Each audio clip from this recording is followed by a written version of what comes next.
हरे कृष्णा। कैसे हो दोस्तों? आज मैं माधव श्री कृष्णा के अद्वैत ज्ञान के बारे में आपसे बात करना चाहूंगा। हम जानते हैं कि जीवन में मुसीबतें कभी खत्म नहीं होती हैं। इन मुश्किलों में ही हम सही रास्ते की तरफ चलते हैं और अंततः अपने लक्ष्य को प्राप्त करते हैं। इसलिए मैं आपसे और अपनी दिव्य वाणी के माध्यम से सचेत करना चाहता हूं कि जब आप अकेले महसूस कर रहे हो तो इसे जरूर देखें, अवश्य देखें। यह केवल विचार शक्ति और मनोबल को बढ़ावा देने के लिए ही नहीं है, बल्कि यह आपको समस्याओं को समझने और उनके साथ निपटने का संकेत भी देता है। बाहरी परिस्थितियों की प्रभावना के बावजूद हमारे अंतर्मन का निर्णय हमेशा हमारे आत्मविश्वास का संकेत देता है। संदेह और असुरक्षा का अनुभव करने पर हमें याद रखना चाहिए कि विश्व में एक ऐसी शक्ति है जो हमेशा हमारे साथ है, परमात्मा। जब भी हम उसमें विश्वास करते हैं और उसकी स्मृति में जीते हैं, हम शक्ति, सुख और संतोष का अनुभव करते हैं।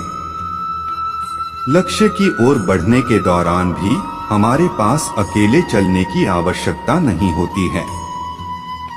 हम हमेशा इस ज्ञान का आश्रय ले सकते हैं कि हमारे पास सहायता के लिए भगवान हमेशा मौजूद होते हैं। हमें केवल अपने व्यक्तिगत बंधनों से परे की तलाश करनी चाहिए और ईश्वर में अखंड समर्पण करना चाहिए। यह विश्वास और विवेक की अनुभूति के साथ हमें अपनी अनंत शक्ति से जोड़ता है। अतः हमें सावधान रहना चाहिए कि हमारे अंदर की शक्ति की पहचान करें और इसे दुरुस्त करें। हमें ज्ञान का आदान प्रदान करते हुए कभी निराश नहीं होना चाहिए और इसे प्रयोग करते रहना चाहिए। हमें हमेशा यह जानना चाहिए कि हमसे बड़ा कोई शक्ति नहीं है, और जब हम परमात्मा का साथ रखते हैं तो सभी मुसीबतें राह का पता लगा सकती हैं। अब जब आप अकेला महसूस कर रहे हो तो यह अवश्य याद रखें कि भगवान हमेशा आपके साथ हैं। आपको उसी अद्वैत ज्ञान का संचार करने की आवश्यकता होती है जो भगवान कृष्णा ने हमें दिया है।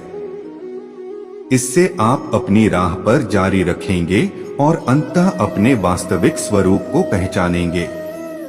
मैं आप सभी को यही आशीर्वाद देता हूं कि आप सदैव कृष्ण भगवान के सानिध्य में रहें और उनकी संगति में प्रवृत्त रहें। वे हमेशा हमारे साथ हैं, हमेशा हमारे लिए चिंतित हैं और हमेशा हमारी सहायता करते हैं। आपकी उम्मीदें बाहरी परिस्थितियों के प्रतीकों पर नहीं निर्भर करेगी, बल्कि आपके अंदर के दिव्य आत्मा पर निर्भर करेगी। चिंता मत कीजिए, संख्या मत गिनिए और कभी अकेला महसूस मत कीजिए। आप निश्चित रूप से विजय प्राप्त करेंगे, क्योंकि जब आप अपनी सत्य स्वभाव को पहचानेंगे तो कोई कार्य असंभव नहीं होगा। धन्यवाद। हरे कृष्णा।